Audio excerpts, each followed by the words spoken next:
For a long time, I lived or identified with my diagnosis. I was diagnosed with schizoaffective disorder, and so it was very difficult to destigmatize myself. I was diagnosed in October of 2015 with major depression, PTSD, anxiety, and insomnia. I have a lot of education behind me, and after getting a BA and a JD, I started a PhD program, and mental illness totally derailed that. Riley is our son, who's now been diagnosed with schizoaffective disorder. Zach is a person, a human being that got ill, and you're not yourself. You're just not yourself. One day, you're just a normal person, I guess, and then the second day you have a felony. How can this possibly be? I was, in my opinion, high functioning, and all at once, things started going downhill in my life. NAMI really did give us some information about how mental illness happens. It was the first time that I felt like we could, that we had hope. NAMI saved my life, literally, because I was pretty much at the end. NAMI means to me hope, that there are success stories, that there is help. You just have to find it and you have to fight.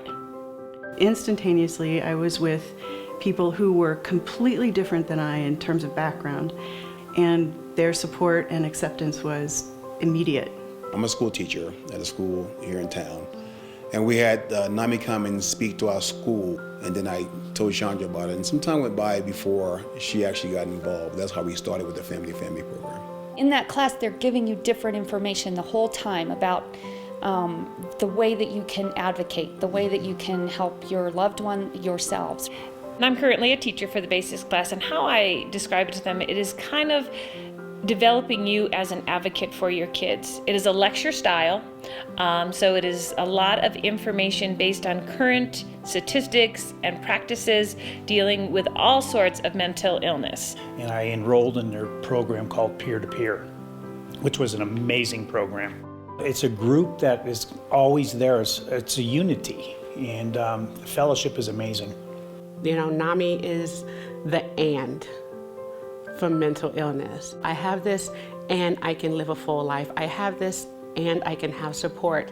I volunteer once a week for a few hours every Wednesday. I was chatting with Lori, the director, and she just said, we want to normalize this. One thing that I'm really excited about is NAMI's multicultural outreach initiative. And what that is, it's an opportunity to reach out to other ethnicities, diversities, cultures with NAMI resources. I've been involved doing in our own voice presentations, Ending the Silence. I'm still very engaged with, even their new multicultural initiative outreach. I feel empowered when I do that. And it's good I feel like it's good to, share my story. And obviously I'm hoping to help other people in the process, but it does something for me as well. NAMI is amazing. They've helped us secure funding to send officers and deputies to go through CIT, and they've helped us secure funding to send our deputies through mental health first aid. My heart is heavy today. I dealt with yet another teen suicide today. A very difficult time that our community is going through right now. Schools and law enforcement agencies and parents and friends and acquaintances. There's really something to this cluster effect that they've actually discovered, that suicides in some of these schools are contagious. So NAMI partnered with Design Rangers to develop this crisis text line campaign specifically for teens.